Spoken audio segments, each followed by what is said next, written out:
이 시간 우리를 예배자로 불러주신 하나님은 우리의 찬양과 감사를 즐겨 받으시는 분입니다. 그분은 선하시며 인자하시며 영원하신 분이기에 아무것도 가진 것도 없고 온전하지도 못한 우리가 이 시간 예배자로 설 수 있는 것입니다.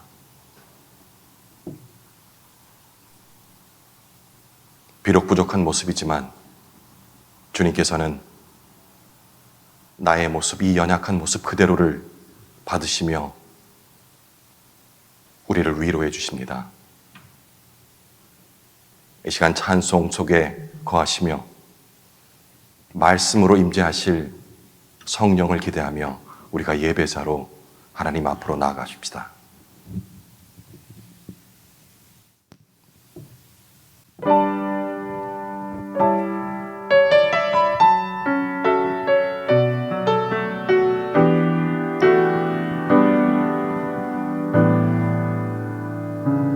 내 모습 이대로 사랑하시네, 연약한 그대로 사랑하시네. 나의 모든 발걸음 주가 아시나니 날 인도하소서. 내 모습 이대로 사랑하시네, 연약한 그대로 사랑하시네. 나의 모든 발걸음 주가 아시나니 날 인도하소서. 주의 날개 아래 거하는 곳, 주의 임재 안에 거하는 곳, 나의 가장 큰 소망, 나의 가장 큰 은혜, 주와 함께 동행하는 주의 날개 아래 거하는 곳, 주의 임재 아래 거하는 곳, 나의 가장 큰 소망, 나의 가장 큰 은혜, 주와 함께 동행하. 다시 한번 고백합시다. 내 모습 이대로, 내 모습 이대로 사랑하시네, 연약한 그대로 사랑하시네. 나의 모든 발걸음 주가 아시나니 날 인도하소서. 내 모습 이대로 사랑하시네, 연약한 그대로 사랑하시네. 나의 모든 발걸음 주가 아시나니 날 인도하소서. 주의 날개 아래 거하는 곳, 주의 임재 안에, 주의 임재 안에 거하는 곳, 나의 가장 큰 소망, 소망 나의 가장 큰 은혜 주와 함께 동행하는 주의 날개 아래 거하는 곳 주의 날개 아래 거하는 주의 임재 안에 거하는 곳 주의 임재 안에 거하는 곳 나의 가장 큰 소망 나의 가장 큰 은혜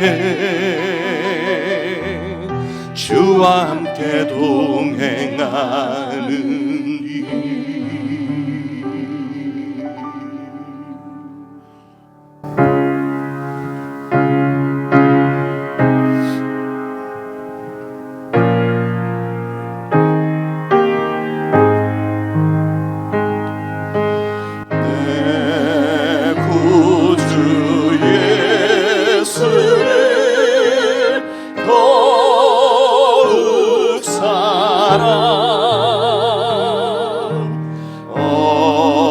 엎드려 비는 말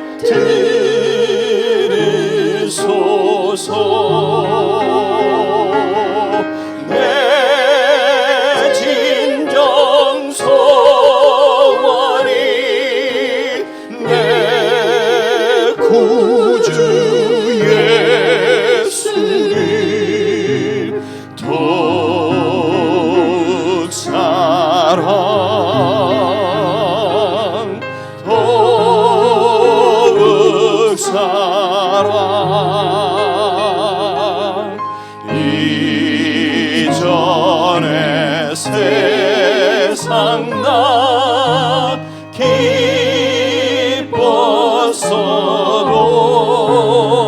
기뻤어도 지금 내 기쁨은 오직 예수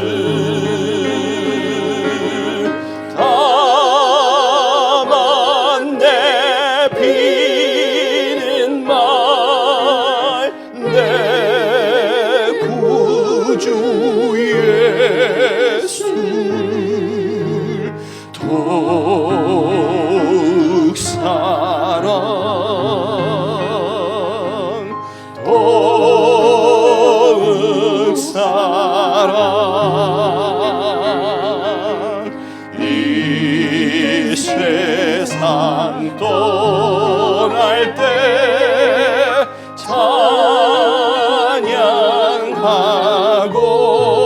찬양하고 숨질 때 하는 말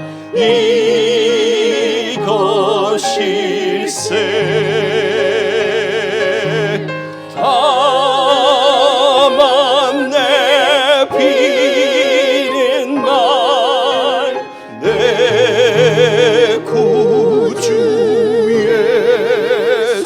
예수를 더욱 사랑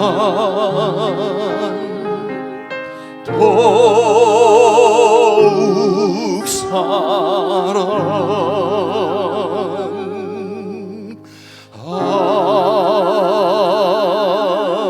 아멘.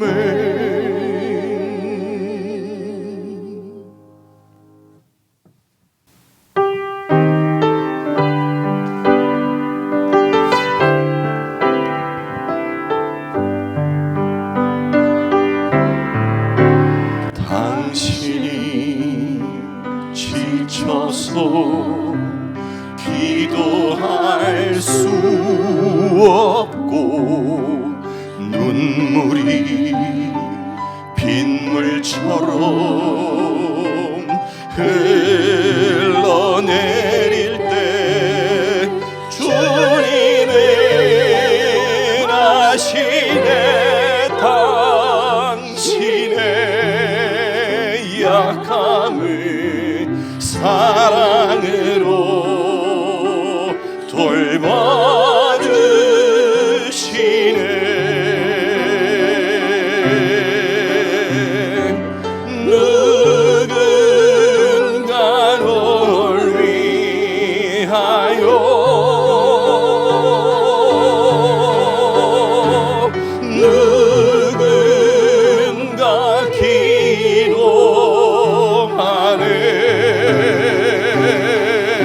마음이 무너질 때 누군가 널 위해 기도하네.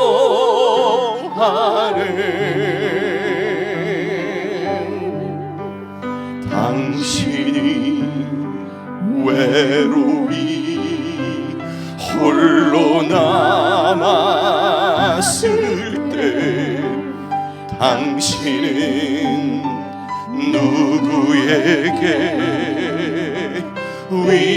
위로를 얻나.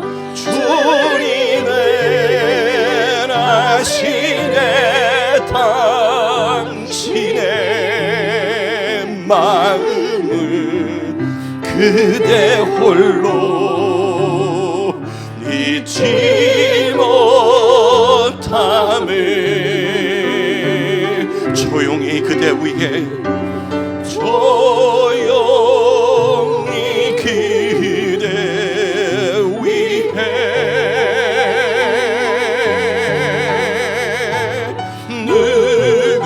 누군가 기도하네.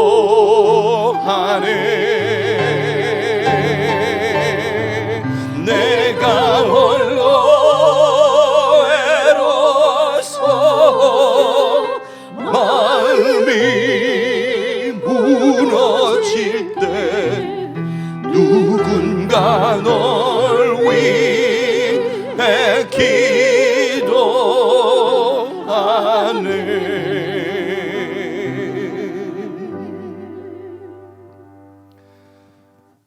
우리 이 시간 합심으로 함께 기도드리십시다. 우리의 연약한 모습들 생각할 때 이 모습을 과연 주님께 드려도 되는지,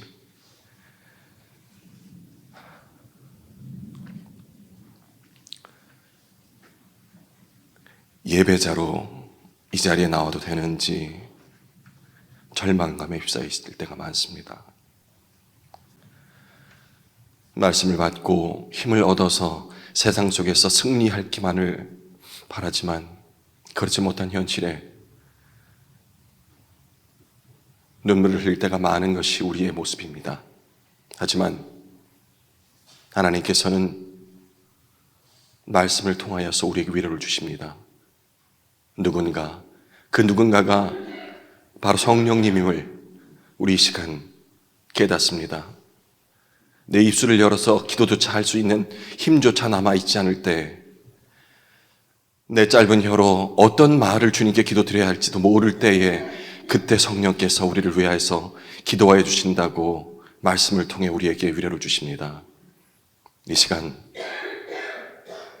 추하고 더럽고 속임에 가득한 우리일지라도 입술을 열어 아버지 하나님을 부를 때 성령께서 우리의 기도를 들어주실 줄 믿습니다. 우리 시간 한 마음으로 입술을 열어 기도드리십시다.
주님,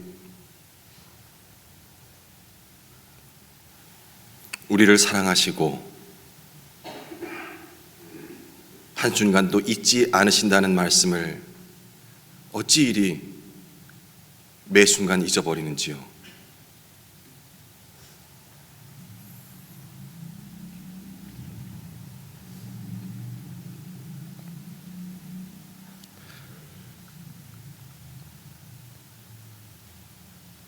그럼에도 우리가 이 시간 하나님 앞에 나올 수 있는 것은 바로 그 누군가 성령께서 우리와 함께 하심임을 믿습니다. 그리고 그 성령께서 그 어떤 것으로도 끊어내지 못할 하나님의 사랑을 우리에게 베풀어 주시며 그로 인하여 결국엔 우리가 합력하여 선을 이루게 될 것임을 믿습니다. 찬송을 통한 위로와 또 말씀을 통한 확신을 이 시간 우리에게 허락하여 주옵소서. 이제 말씀을 함께 볼 테인데 이 말씀 속에서도 주께서 우리에게 말씀하시고자 하는 그 올바른 깨달음을 얻어갈 수 있는 시간들로 우리의 영을 주장하여 주시옵소서. 감사드리며 우리 주 예수 그리스도 이름으로 기도드립니다. 아멘.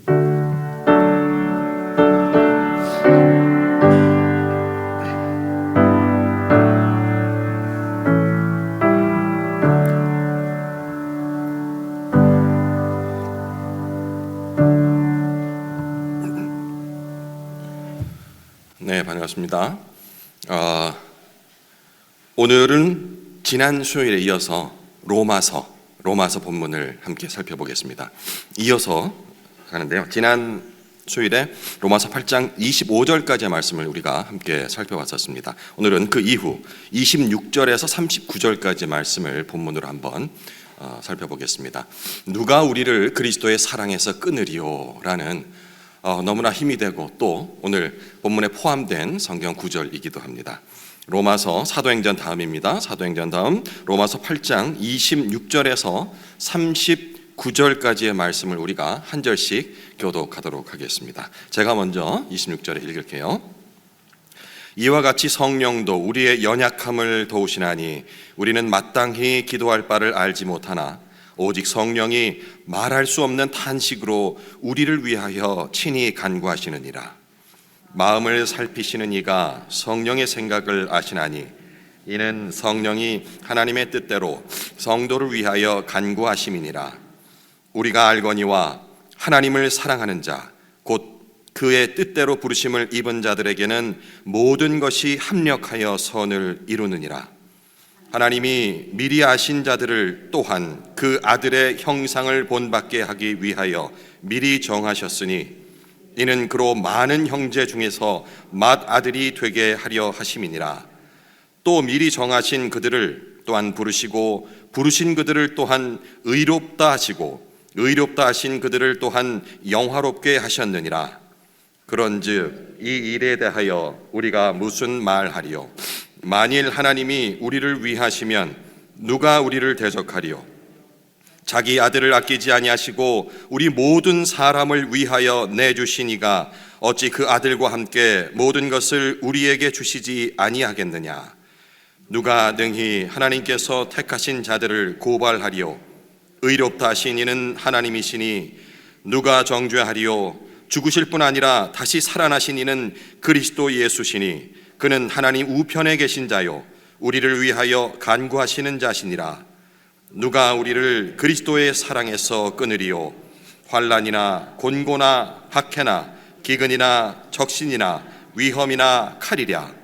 기록된 바 우리가 종일 주를 위하여 죽임을 당하게 되며 도살당할 양같이 여김을 받았나이다 함과 같으니라. 그러나 이 모든 일에 우리를 사랑하시는 이로 말미암아 우리가 넉넉히 이기느니라. 내가 확신하노니 사망이나 생명이나 천사들이나 권세자들이나 현재일이나 장래일이나 능력이나 높음이나 깊음이나 다른 어떤 피조물이라도 우리를 우리 주 그리스도 예수 안에 있는 하나님의 사랑에서 끊을 수 없으리라. 아멘. 힘이 됩니다, 그렇죠? 아무도 그 사랑을 끊지 못한다고 오늘 말씀의 끝이 맺어지고 있습니다. 소망이란 미래에 일어날 일에 대한 기대를 얘기를 합니다. 이거 굳이 사전 찾아보지 않더라도 다 알 수 있죠. 미래에 일어날 일이라 했으니까 소망은 항상 미래형입니다. 현재 갖고 있는 것은 소망이 아니죠, 그죠? 이미 이룬 것이 될 테니까. 이런 소망은 비단 그리스도인들뿐만 아니더라도 하나님의 피조물인 모든 사람들은 다 하나씩 소망을 갖게 됩니다. 그런데 혹자 이런 얘기들 하죠. 난 이제 소망이 없어. 직접 해보신 경험도 있으실 테고 들어보신 경험도 있을 거예요. 이렇게 얘기하는 사람들은 어떤 상황에 처한 사람들일까요?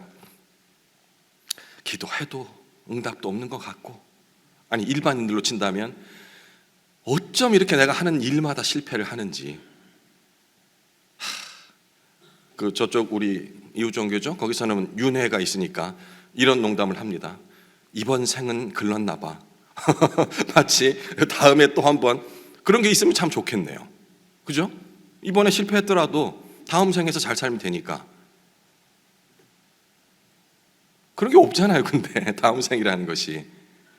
그러니 이런 막막함들이 닥쳤을 적에 우리는 어떻게 풀어나가야 될지 모릅니다. 혹은 정말로 똑똑해요. 세상에서 말하는 운도 따르는 것 같아요. 하는 것마다 다 잘 돼. 이런 사람 소망이 있을까요? 소망을 품을 필요도 없죠. 다 갖고 있으니까. 근데 인간의 속성 중에는 내가 다 가졌다, 가질 게 없다 하더라도 항상 내 입술로 얘기하지는 않지만 소망이라는 것을 품게 됩니다. 그것이 현실을 견디게 되는 그런 힘이기 때문이죠.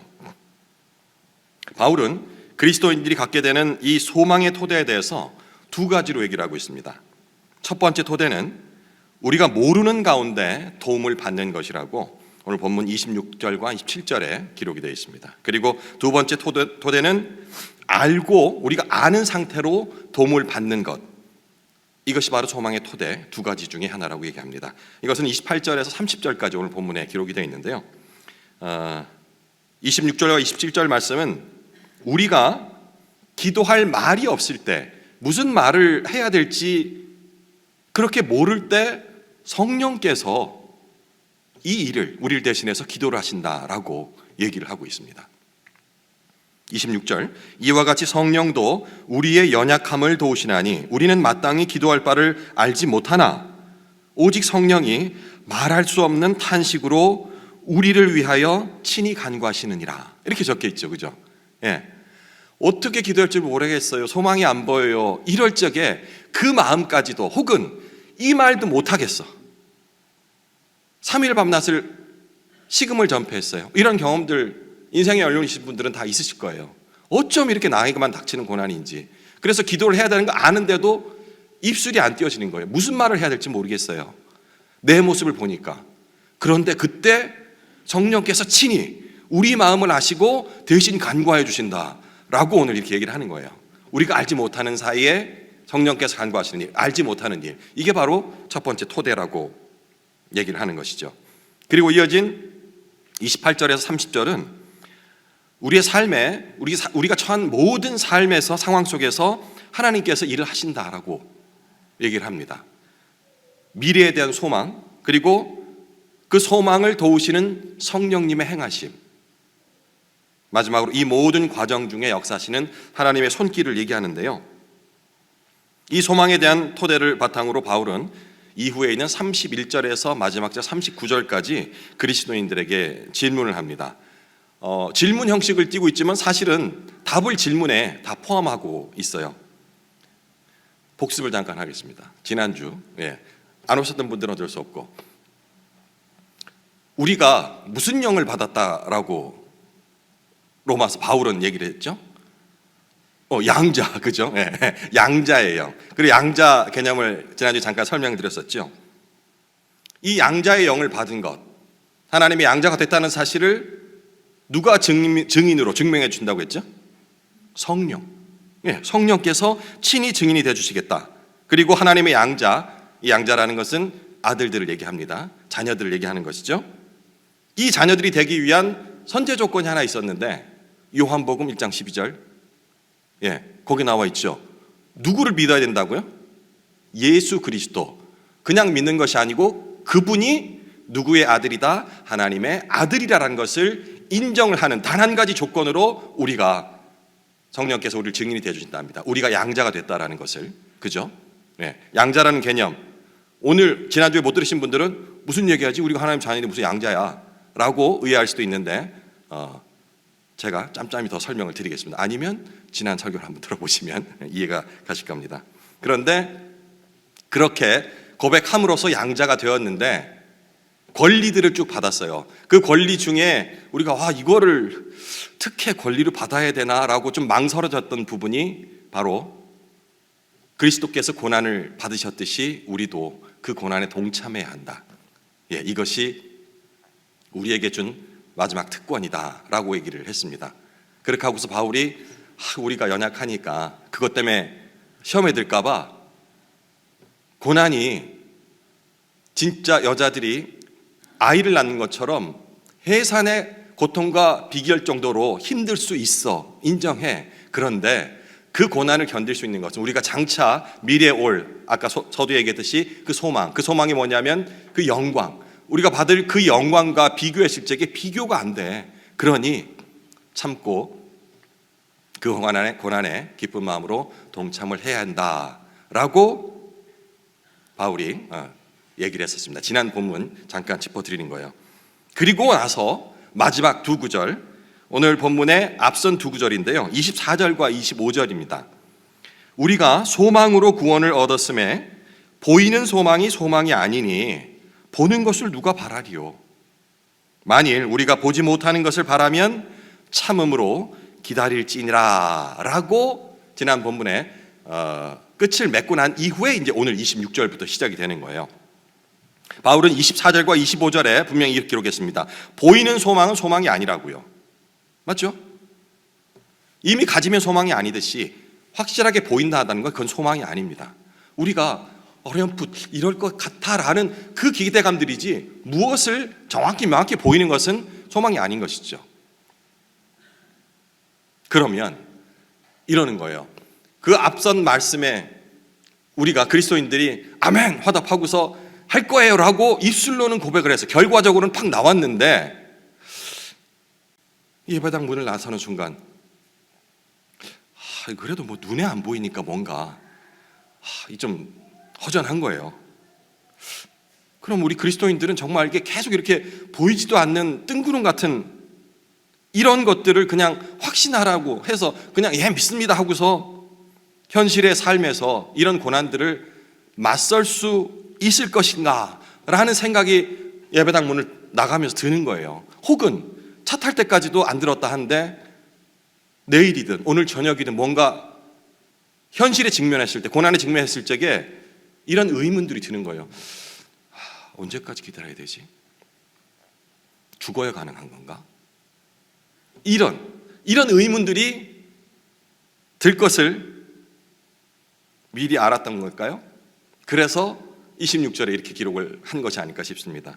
성령께서 우리의 연약함을 도우신다고요.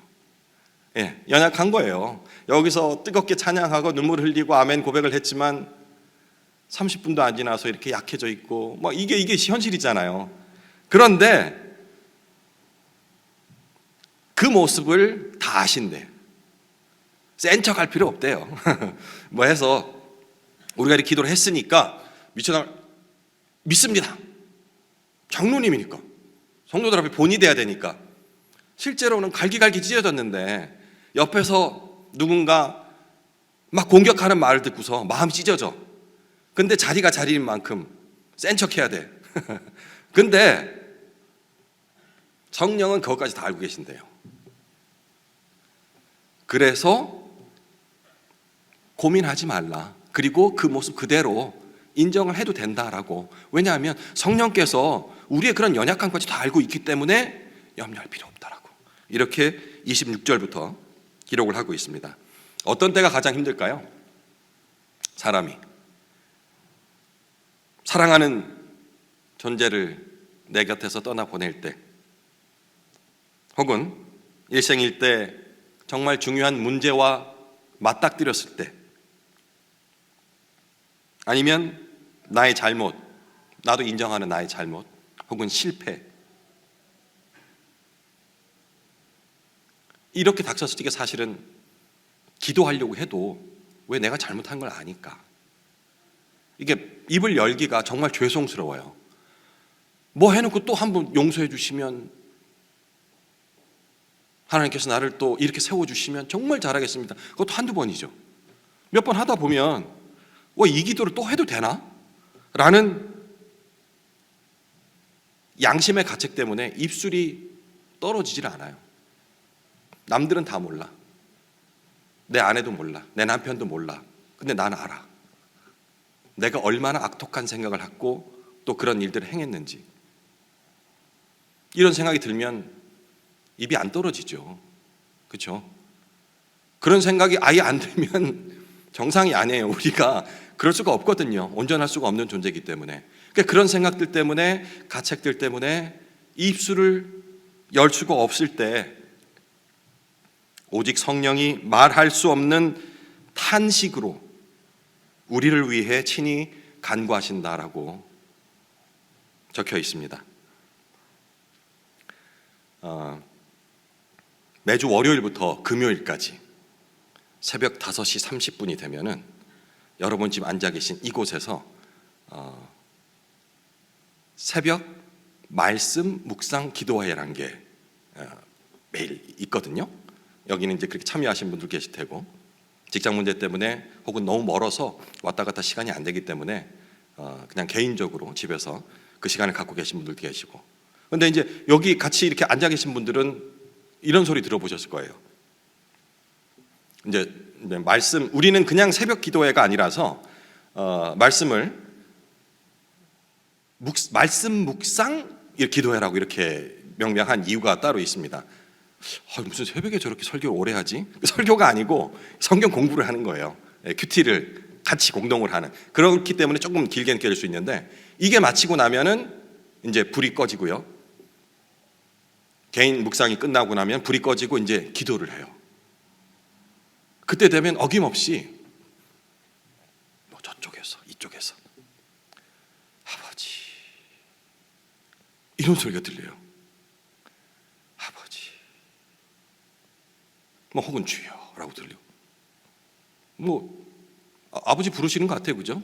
누가 그런지 모르겠는데 여기저기 들려요. 근데 아버지 하고 불렀으면 제가요 너무 힘들어요 이러고 불렀으면 그냥 말이 이어져야 되는데 계속 아버지만 해요. 아버지, 아버지. 이게 뭘까요? 아버지 하고 그 다음에 말이 이어져야 되는데 그 말이 이어질 새도 없이 계속 아버지만 해요.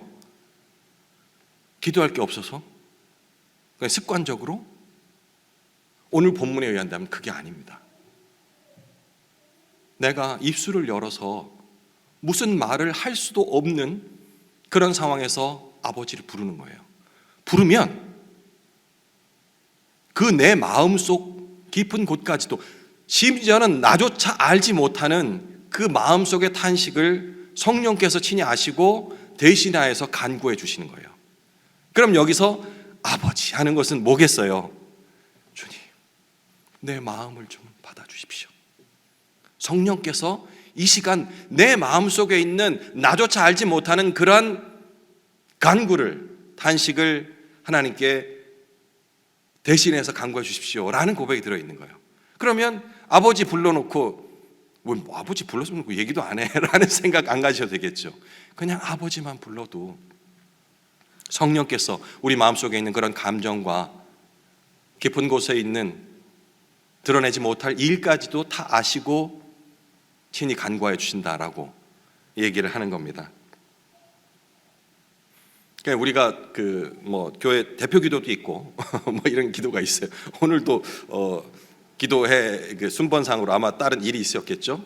근데 이제 일이 있는 것보다도 기도가 너무 부담이 돼가지고 그래서 예배에 온전히 집중 못하시는 분들도 있습니다. 이런 분들에게 오늘 이 말씀을 위로로 드리고 싶어요. 잘 못해도 됩니다. 저는 말주변이 없어요. 그래서 기도를 못하겠어요. 혹은 그렇게 얘기하면 이럽니다. 그럼 적어보세요. 적어서. 주로 이제 대표기도 하신 분들은 중원부원 안 하려고 이렇게 적어서 기도하는 마음으로 기도문을 작성하죠. 작성해서 이렇게 실제 기도 시간에는 그걸 보고 읽는 경우도 있습니다. 뭐 그것이 기도죠. 그럼 한번 적어보세요 하니까 저는 글재주가 없어서요. 말주변도 없고 글재주도 없고. 그럼 기도 못하는 거예요? 오늘 말씀에 의하면 아니래요. 아버지만 불러도 성령께서 친히 우리 마음속에 입술로 뱉지 못한 그 말씀까지도 마음속에 있는까지 대신해서 간구해 주신다라고 이렇게 말씀을 하고 있으니까 혹시 그렇다고 뭐 대표기도 하는데 계속 아버지만 부르면 조금 사람들이 집중 못 할 수 있으니까 자기가 기도할 적에 소리내서 한번 기도해 보십시오. 아버지 하고 부르시면 그 나머지는 성령께서 알아서 간구를 해주십니다. 그리고 우리가 반드시 깨달아야 되는 건 또 입술을 열어서 고백하게끔 해주시니까요. 그 능력을 의지를 하시기 바랍니다. 오늘 28절 본문 너무나도 잘 알고 힘이 되고 또 암송하시는 분들도 많이 계실 거예요. 하나님을 사랑하는 자, 곧 그의 뜻대로 부르심을 입은 자들에게는 모든 것이 합력하여 선을 이루느니라 라는 말씀. 이건 뭐 많이들 암송하고 계시죠. 힘이 들 때, 그리고 주위의 지체들로부터 이런 도움들, 손길들이 이어질 적에 이 말씀이 나에게 실현이 되는구나 하면서 너무 감사하면서 교회 공동체 앞에 앞으로 나갑니다. 그때 이제 이 구절들을 많이 고백을 하는데요. 이 말씀은 우리가 살면서 겪게 될 좋은 일, 그리고 좋은 일이 있으면 무슨 일도 있어요? 나쁜 일도 있어요. 나쁜 일도 있고, 그리고 나쁘다 못해 완전히 실패를 맛보게 되는, 모르겠습니다. 이 자리에 앉아 계신 분들 제가 면면을 다 알지 못하기 때문에 다 멀쩡해 보이시기 때문에 지금 다 성공해 계신 것 같고 그렇지만 어쩌면 그 실패를 맛보고 계신 분들이 있을 수도 있겠습니다. 그런데 이 바울은 이 구절 28절 말씀이 바로 좋은 일과 나쁜 일과 심지어는 우리가 실패 가운데 있을지라도 우리를 완전히 거기에 실패에 매여 있는 관점이 아니라 새로운 관점으로 보게 할 수 있는 힘을 이 말씀을 통해서 우리에게 얘기하고 있습니다. 그 관점은 무엇일까요? 첫째로 우리가 일상에서 겪는 좋은 일, 이 좋은 일 겪게 되면 감사하죠, 그죠? 우리 주일 점심 때나 되고 하면은 떡성김들이 많이 있습니다, 그죠? 감사해서, 결혼에 감사해서. 그리고 우리가 또 사업처를 또 이동하게 되면 여러 가지 이유 있습니다. 그리고 심지어는 저걸 감사한다고? 우리 기준에서 감사할 일이 아닌 것 같은데 라는데도 감사를 또 올려드리는 행위들이 있습니다. 이런 관점을 갖게 되는 거죠. 근데 이건 사실은 신앙이 없더라도 좋은 일이 있으면 감사하죠. 떡 돌리고 집 이사하면 떡 돌리기 그거잖아. 인사 나누고 하는 게 나 열심히 일해가지고 좋은 아파트를 이사 왔으니까 주위에 이웃들에게 나 여기 왔어요 하고 알리는 이런 것들도 하거든요. 그러니까 이거는 굳이 신앙이 없더라도 좋은 일에 감사하는 것을, 이 기쁨을 함께 나누는 것들은 누구나 할 수 있을 것 같습니다. 두 번째, 이 28절 말씀은, 이 진리는 삶이 잘못되어 갈 때 찾아오는 두려움과 근심을 없애주는 그런 또 역할들을 합니다. 그리스도인들은 일반인과 달리 우리 그리스도인들은 우리의 삶이 결코 잘못되고 있는 것이 아니다. 지금 현재는 그럴지라도 여기에 대한 믿음은 다 갖고 있잖아요, 그렇죠? 현실이 조금 어렵긴 하지만 이거는 분명히 하나님의 뜻이 있을 거야. 그리고 이것은 하나님의 계획함 속에 이루어지는 것이야. 결코 우연이 아니야. 라는 확신을 갖고 있죠. 여러 믿음의 선진들이 고백을 했습니다. 우리가 잘 아는 모든 세대를 통틀어서 지혜자라고 얘기하는 솔로몬이 잠언에 이렇게 기록을 하고 있어요. 제비는 사람이 뽑으나 모든 일을 작정하기는 여호와께 있느니라. 제비 얘기가 계속 나오죠. 제비 뽑기. 이 진리는 힘든 상황 속에서도 그 하나님의 계획하심들 우리가 바라보게 하는 그런 힘을 갖고 있습니다. 하나님께서 우리의 삶을 더욱더 선하게 만들기 위해서 좋은 일과 더불어서 나쁜 일도 함께, 합력이라는 표현이 여기 어울리지 않을 것 같은데 사실은 바울이 쓴 합력이라는 것은 이겁니다. 우리가 합력하여 선을 이룬다니까 우리 지체들 이렇게만 생각하는데 사실 바울이 얘기하는 것은 그게 아니고요. 성령의 다양한 속성들, 그리고 우리가 겪게 되는 모든 일들을 다 포함하는 겁니다. 사람, 우리 지체의 도움만을 얘기하는 것이 아니고, 그렇게 친다면 아까 얘기했듯이 죄조차도 하나님께서 합력해서 그의 뜻 안에서 선하게 만들어가는 도구로 사용하고 계시다라는 얘기가 되겠습니다. 세 번째는 이제 그 선한 목적을 우리가 사람의 힘으로 어떻게 훼손할 수가 없다라는 것이죠. 우리가 앙심을 품고 뭘 하고 잘 되는 꼴을 못 보기 때문에 비튼다 하더라도 절대로 비틀려 한다 하더라도 비틀어지지 않는다라는 그런 확신을 갖게 되는 겁니다. 후반부에 모든 것이라고 기록되어 있죠. 모든 것이 합력하여, 모든 것이 방금 말씀드렸어요. 모든 사람이 아니고 모든 것이라 했어요. 사람들이 이렇게 해서 약한 사람, 강한 사람, 많이 가진 사람 뭐 이게 다 도와서 초대교회 공동체 모습처럼 뭐 이런 합력이 아니고 그것보다 훨씬 넓은 범위에 잘됨과 못됨과 심지어는 우리가 저지른 죄까지도, 이것까지도 하나님께서 계획하시고 만든 그 합력함으로 인해서 결국은 우리를 선하게 만드신다라는 그런 확신들을 갖게 되는 것입니다. 그렇다고 제가 이렇게 얘기하니까 죄를 지어도 돼, 그것도 하나님 뜻 안에서 다 이루어질 것이니까 이렇게 해석하면 안 돼요. 죄를 용납한다는 말씀이 아닙니다. 그 죄를 통해서 하나님이 어떻게 우리에게 주위에 역사하는지 그것을 알게 해주실 뿐이지 죄는 미워하세요. 그죠? 예. 창세기에 이와 비슷한 얘기를 합니다. 요셉이 형들에게 시기 질투를 받아가지고 팔려가잖아요. 그죠? 그죠? 이거는 그 상황으로만 치면 우리는 스토리를 아니까 결국 재상이 되고 뭐 이렇게 됐기 때문에 좋은 일이었어라고 얘기할 수 있지만 그들은 그걸 몰랐거든요. 사실은 어떻게 그냥 죽이려니까 좀 마음이 찝찝하고 그러니까 큰형이 살려는 주자, 그냥 팔아버리자, 이렇게 해서 팔았던 얘기예요. 그런데 나중에 이들이 어떻게 됩니까? 형들이 창세기에 보면 요셉 앞으로 가서 얼굴도 못 쳐다봐요. 그냥 무릎 꿇고서 봐도 몰랐겠죠. 왜냐하면 그 쬐끔할 적이 그 못 먹고 막 이랬던 동생이 아니니까, 의복도 다 갖추고 했으니까. 그들에게 이렇게 얘기를 하고 있어요. 창세기 50장인데요. 형들은 나를 해하려고 했으나 하나님은 그것을 선으로 바꾸사 라고 얘기를 하거든요. 예, 선이라는 단어가 계속 나와요.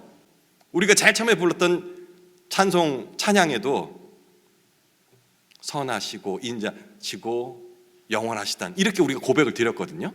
그죠? 거기도 선. 이게 앞선 찬양들이 이제 제가 선곡을 할 적에 주일 예배도 마찬가지고 목사님께서 본문을 정해 주세요. 그러면 제가 그 본문을 여러분보다 먼저 묵상을 합니다. 그리고 그 가운데 어떤 제목에 따라 좀 달라져요. 목사님께서 어떤 관점으로 이 본문을 해석하시지? 그러면 그 해석을 최대한 이런 말씀을 하시려고 이 본문을 선택하셨나 보다, 그리고 이런 제목을 선택하셨나 보다 생각을 하고서 제가 이제 선곡을 하는 거예요. 오늘은 이게 선하심이라는 거예요. 사실 저도 이 선하다는 게 뒤에 가서 말씀드리겠습니다만은 지금 말씀드리죠. 뒤에 갈 필요 없이. 선하다는 게 뭡니까? 선하다. 착할 선. 왜 맞아요. 그냥 선하다 그러면 참 이장님 굉장히 선하신 모습이세요. 그러면 이제 되게 착해 보이세요. 뭐 이렇게 얘기하는데 이 성경에서 말하는 선은 그 정도의 선이 아닙니다. 훨씬 초월하는 것입니다. 오늘 그거를 제가 계속 얘기하려는 거예요. 어쨌든 선을 이룬다, 선으로 바꾸셨다. 요셉이 얘기했다는 것은 이 선이라는 것은 착하게라는 개념을 훨씬 뛰어넘는 그런 부분이라는 것들을 기억하십시오. 바울은 28절에 이 말씀이 우리에게 큰 소망이 되고 힘이 되고 결과적으로 아멘이라는 그런 결과의 모습을 낼 수 있겠지만 막상 현실에서 우리가 고난을 닥쳤을 적에, 현실에 직면했을 적에 과연 이거 가지고 이들이 해답이라고 버티고 나갈 수 있을까라는 걱정을 했던 것 같아요. 그래서 29절과 30절에 앞선 28절에서 얘기했던 우리가 암송하는 모든 것이 합력하여 선을 이룬다라는 그 말씀 뒤에 이 추상적인 개념이라고 28절은 했다 한다면 29절과 30절은 실제적으로 설명을 합니다. 바울이 말하는 선은 서로 합력해서 결국에는 29절부터 나온 그 아들의 형상을 본받도록 만들어주신다. 이게 선이라고 얘기를 해요.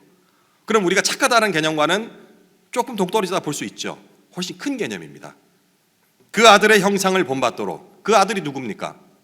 예수님, 그죠? 그리스도. 하나님은 우리가 예수님을 닮아가는 것이 바로 선한 것이다 라고 얘기를 합니다. 지난주에 양자의 영을 우리가 받았다라는 설명을 드렸었죠. 예. 다소 좀 생소할 수 있지만 그냥 하나님의 아들이라고 하는 것이 아니고 양자라는 개념을 통해서 우리가 하나님의 친자녀가 아니었는데 예수 그리스도만이 친아들이신데 우리를 양자로 드림으로 우리도 똑같은 아들의 권세를 받게 되었다라는 내용을 설명을 드렸어요. 그러면서 그때 잠깐 말씀드렸던 게 앞에는 양자형을 받았다, 완료형으로 했는데 뒤에는 이제 우리가 양자가 될 것인데 라고서 또 미래형으로 얘기를 했어요. 그거 개념 설명드렸었죠. 지금 다시 설명 안 드려도 되겠죠.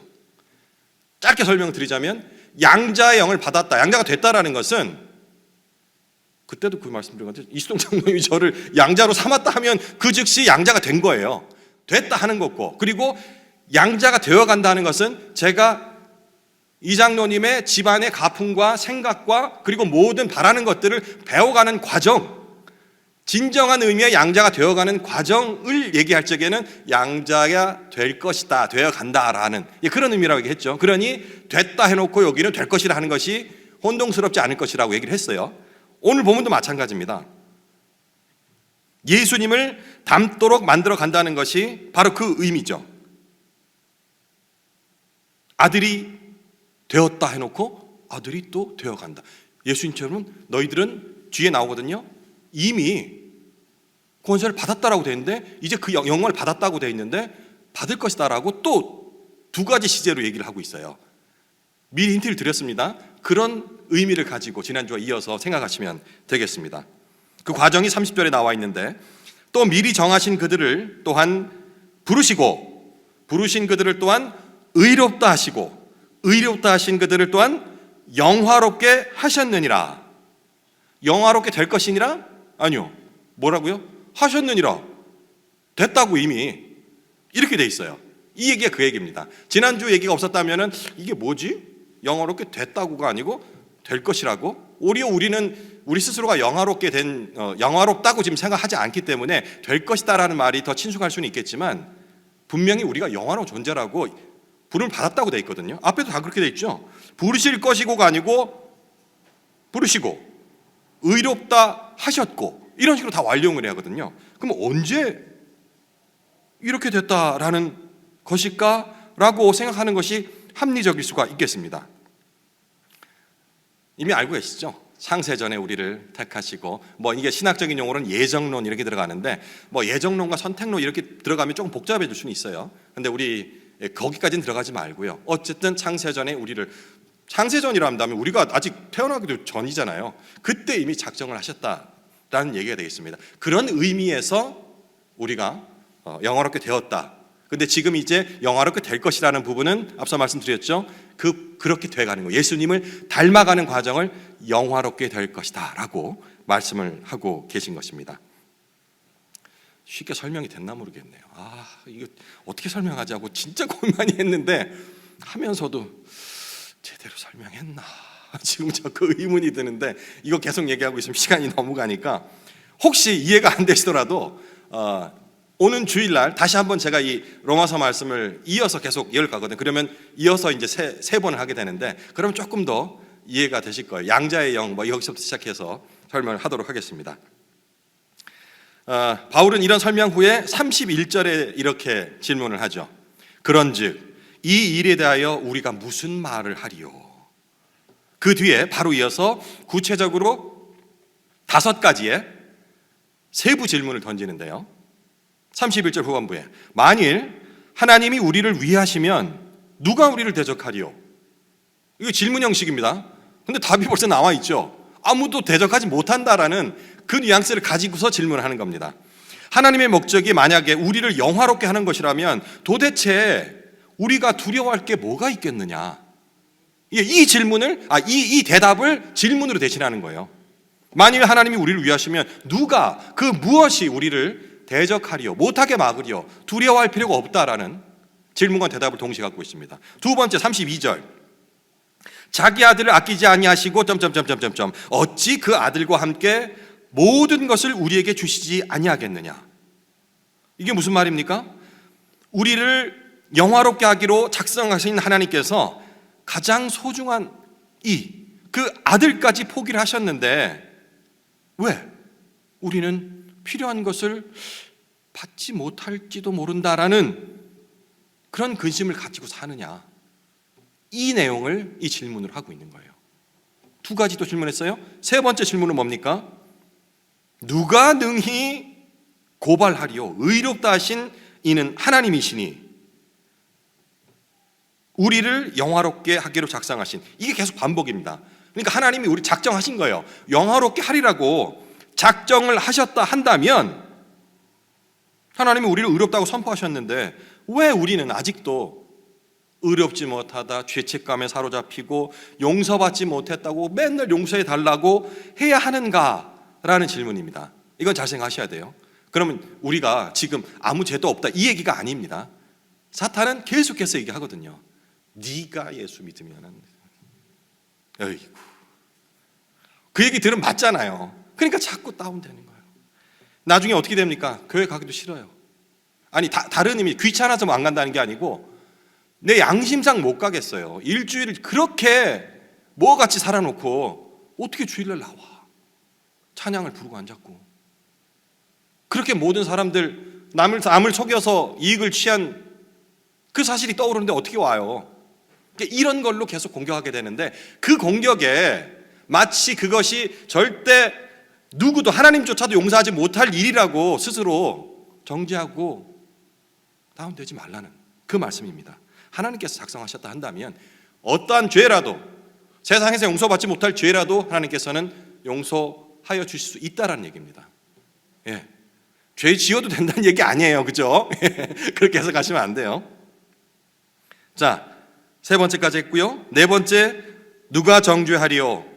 죽으실 뿐 아니라 다시 살아나신 이는 그리스도 예수시니 우리를 위하여 간구하시는 자시로다. 예. 완전한 삶을 사시고 또 완전한 죽음을 죽으신 그리스도께서 아버지 앞에서 우리를 변호하시는데, 하나님 우편에서 우리를 변호하시는데 왜 우리가 스스로를 정죄합니까? 벌은 받아야겠죠? 하지만 내가 스스로, 누군가 사람이 나를 정죄할 수 없다라는 그 말씀이 됩니다. 마지막, 오늘 제목이기도 하고 주제이기도 합니다. 35절. 누가 우리를 그리스도의 사랑에서 끊으리요?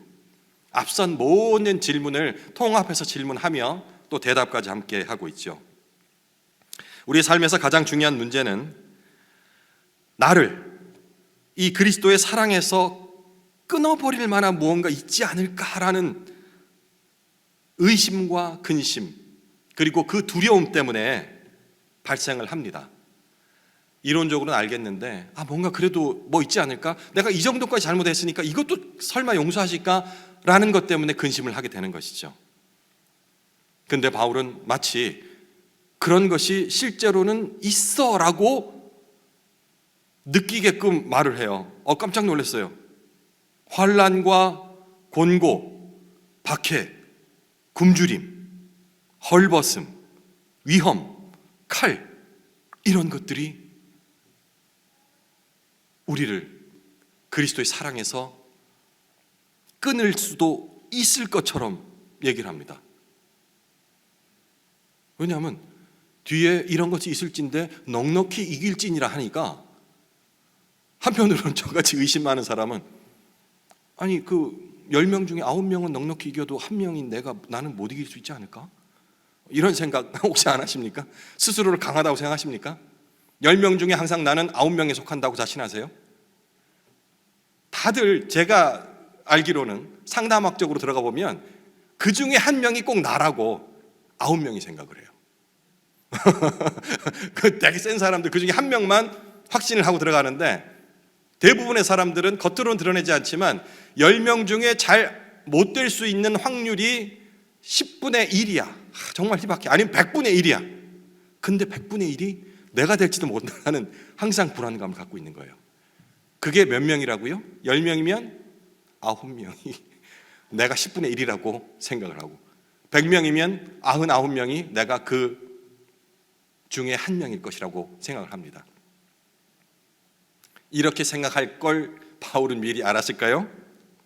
이렇게 얘기해놓고 넉넉히 이긴다라는 표현 대신 더 센 표현으로 나옵니다. 그런 일은 결단코 없다라고 단언을 합니다. 38절, 39절 마지막 말씀이거든요. 제가 읽어보겠습니다. 내가 확신하노니 사망이나 생명이나 천사들이나 권세자들이나 현재일이나 장래일이나 능력이나 높음이나 깊음이나 다른 어떤 피조물이라도 우리를 우리 주 그리스도 예수 안에 있는 하나님의 사랑에서 끊을 수 없으리라. 아멘. 앞에는 넉넉히 이긴다 했는데, 혹시 그 중에 누가 한 사람이 그 넉넉함 중에 나는 해당이 안 될 수도 있어 라는 갈등을 할 수 있을 사람들까지 배려를 했을까요? 오늘 본문 마지막 절인 38절과 39절에 그 어떤 것, 해석 안 해도 알겠죠? 사망, 살고 죽는 것, 사망이나 생명이나 천사들이나 권세자들이나 정말 우리의 능력을 초월한 사람들, 혹은 우리의 능력 안에서 최고의 힘을 갖고 있는 권세자들, 혹은 현재 일이나 지금 겪고 있는 일이나 어떤 일이 닥칠지 모르는 그 미래 일조차도 더 붙였네요. 그리고 능력이나 높음이나 깊음이나, 그러니까 우리가 상상할 수 있는 모든 것, 그래도 이런 거는 좀 있지 않을까요? 라는 것까지도 원천 차단하려고 다 열거를 했어요. 그 어떤 피조물이라도 그게 상황이 됐던 사람이 됐건 우리 주 그리스도 예수 안에 있는 하나님의 사랑 안에서 결단코 끊어내지 못한다라고 결론을 내고 있는 겁니다. 말씀을 정리하겠습니다. 바울은 우리가 양자의 영을 받아 하나님의 자녀가 되었다라고 얘기를 했습니다. 이것은 우리 안에 있는 것이나 혹은 주변에 있는 어떤 것들로 인해서, 다른 사람의 기도로 인해서, 우리 가족의 믿음으로 인해서 구원받음이 아니고 오직 하나님께서 선택을 하셨기 때문에 가능한 것이라고 얘기를 합니다. 그리고 그 선택은 바로 하나님의 사랑으로 이어지는데, 이 사랑을 깨달은 자는 내가 만약에 그 사랑을 깨달았다 한다 하면 기쁨도 슬픔도 실패도 심지어는 우리가 짓게 되는 죄까지도 그것을 모두 합력하여서 우리는 결코 이것 때문에 이제 끝났어, 내 경력도 끝이 나는 거고 내 사역도 끝이 나는 거고 내 신앙도 끝이 나는 거야 하는 그 순간에도 그것을 우리가 생각지 못하는 방법으로 합력하여서 선을 이루어 가신다라고 얘기를 합니다. 여기서 선은 착하게 만들어 간다. 맞습니다. 그 착하다라는 의미가 우리가 생각하는 세상 속에서 그런 착함들, 남을 구제하고 이런 개념을 초월한 것이라는 것. 진정한 선함은 무엇이라 했습니까? 예수 그리스도를 닮아가는 것, 그 형상을 따라가는 것이 선이라고 바울은 정의를 하고 있습니다. 합력하여 선을 이룰 것을 믿어야 하며, 이 믿음은 그 어떤 것도, 마지막 구절에 열거했던 그 어떤 것도 하나님의 사랑을 우리에게서 끌어내지 못하게 한다는 확신을 선포하고 있는 것입니다. 여러분도 확신하시죠? 확신하시죠? 아멘. 네, 기도하시겠습니다. 하나님 감사드립니다. 너무나 연약해서 기도조차 할 수 없는 내 모습을 보면서 그저 눈물만 흘리던 우리에게 이렇게 힘을 주시니 어찌 감사하지 않을 수 있겠습니까? 비록 우리가 가진 것 없고 내어드릴 것 없는 이런 모습일지라도, 또한 그것으로 인하여서 낙심하고 있는 상태일지라도, 어떤 말로 하나님께 기도를 드려야 할지, 용서를 구해야 할지 차마 입이 떨어지지 않는 그 순간에도 성령께서 우리를 위하여 대신해서 간구하여 주신다는 그 말씀을 오늘 성경을 통해서 확인합니다. 그리고 우리가 확신으로 아멘으로 고백을 했습니다. 아버지, 우리의 입술을 열어서 하나님께 이 감사함을 올려드릴 수 있도록 우리에게 담대함을 허락하여 주옵소서. 결국엔 아무도 끊어내지 못하는 그 하나님의 사랑으로 인하여서 우리가 선으로 인도될 것이라는 그 말씀을 소망으로 받아들이게 하시며, 그 선이 바로 예수 그리스도를 닮아가는 것, 그분의 고난에 동참하게 되는 것임을 우리가 고백하게 하옵소서. 감사드리며 우리 주 예수 그리스도 이름으로 기도드립니다. 아멘. 우리 마지막 찬송 함께 부르시고 주기도문 하심으로 오늘 예배를 마치도록 하겠습니다. 너 근심 걱정 말아라, 주께서 너를 지키시기 때문이야. 너 근심 걱정 말아라, 주 너를 지키리. 주 날개 밑에 거하라, 주 너를 지키리. 주 너를 지키리. 아무 때나 어디서나 주 너를 지키리. 늘 지켜주시리.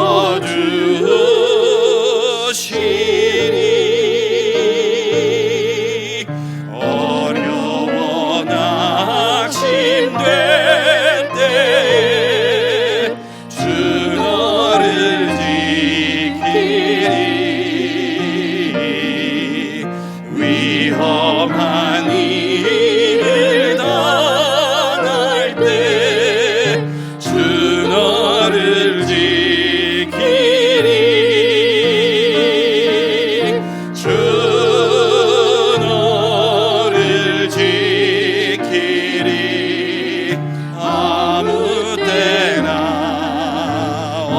어디서나 주 너를 지키리. 주 지켜주시리.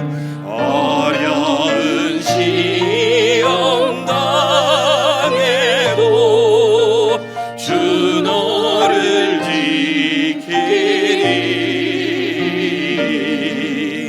구주의 품에 거하라, 주 너를 지키리. 아멘. 주 너를 지키리. 아무 때나 어디서나 주 너를 지키리. 늘 지켜주시리.